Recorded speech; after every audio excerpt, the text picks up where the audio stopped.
Shalom, shalom, shalom. Selamat pagi masyarakat iman yang dikasihi oleh Tuhan. Kita bersyukur hari ini boleh bersama-sama dalam anugerah dan kasih-Nya menjalani minggu yang baru, dan kita percaya bahwa minggu ini Tuhan juga akan memelihara dan menyertai kita. Mari bersama-sama kita awali minggu ini dengan memujikan NKB 196. NKB 196 bait pertama dan yang kedua, ku beroleh berkat. NKB 196 bait pertama dan yang kedua, ku beroleh berkat. Ku beroleh berkat yang tak kunjung lenyap, yang tidak diberi dunia. Di relung hatiku, walau syarat beban, ada damai sejahtera baka. Yesus yang selalu tinggal serta, Dia di dalamku, ku dalamnya. Aku senantiasa menyertaimu, itulah janjinya kepadaku. Saat damai penuh masuk di hatiku, dunia menjadi cerah. Kesusahan lenyap, gelap berganti terang. Yesus Tuhan agung mulia, Yesus yang selalu tinggal serta, Ia di dalamku, ku dalamnya.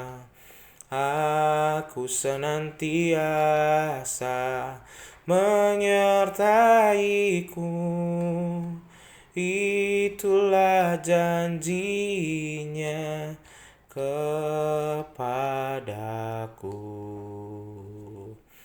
Marilah kita berdoa. Tuhan, terima kasih kalau Tuhan selalu tinggal serta kami. Terima kasih kalau senantiasa Tuhan menyertai kami. Kami percaya biarlah hari ini kami boleh menjalani dengan anugerah yang datangnya daripada Tuhan. Mampukan kami agar kami boleh menjalaninya dengan kebaikan dan ketulusan dalam hati. Sebelumnya kami membaca firman-Mu. Mampukan kami agar boleh mengerti dan terlebih memahami. Dalam nama-Mu kami berdoa dan bersyukur. Amin. Bersama-sama kita buka Ulangan 29 ayat 1-8. Ulangan 29 ayat 1-8. Ulangan 29 ayat 1-8. Dengarkanlah sabda Tuhan. Inilah perkataan perjanjian yang diikat Musa dengan orang Israel di tanah Moab sesuai dengan perintah Tuhan, selain perjanjian yang telah diikatnya dengan mereka di Gunung Horeb.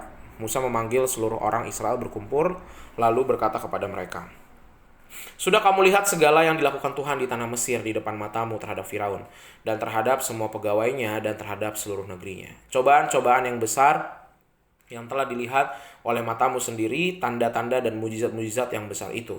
Tetapi sampai sekarang ini Tuhan tidak memberi kamu akal budi untuk mengerti, atau mata untuk melihat, atau telinga untuk mendengar. 40 tahun lamanya aku memimpin kamu berjalan melalui padang gurun.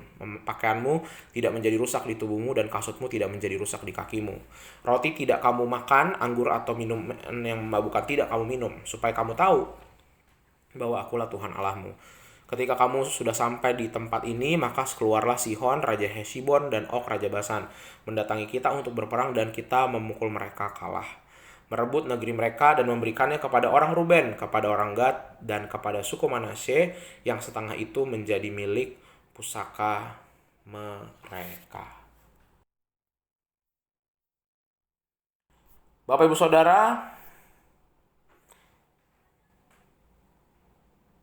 campur tangan. Ini adalah istilah yang sangat tepat diberikan kepada cara orang Indonesia makan. Ya mungkin orang bule itu suka aneh kali yang ngeliat kita. Orang bule itu kan biasanya pakai sendok garpu, garpu pisau, atau kalau orang Asia Timur pakai sumpit, ada yang sumpit sendok gitu ya. Tapi orang Indonesia tuh ada ciri khasnya makan pakai tangan. Wah. Nasi lauk dan tangan.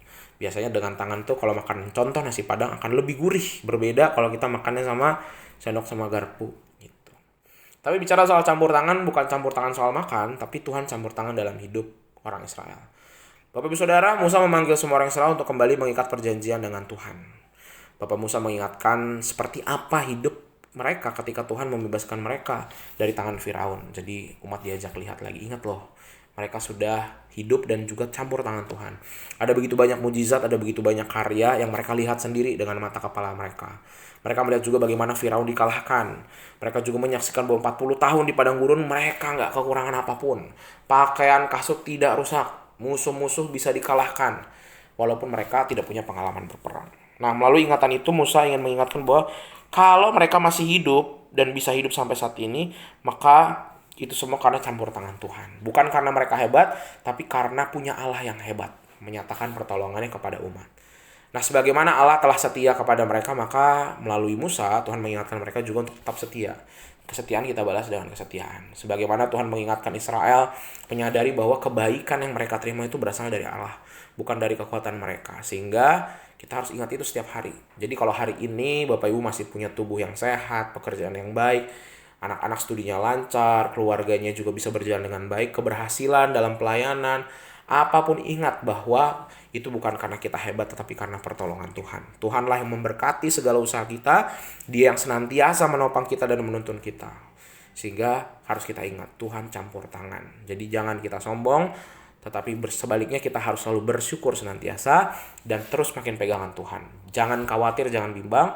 Kalau Tuhan sudah sertai kita sampai hari ini, maka mari sama-sama kita berjalan di dalam kesetiaan kepada Tuhan.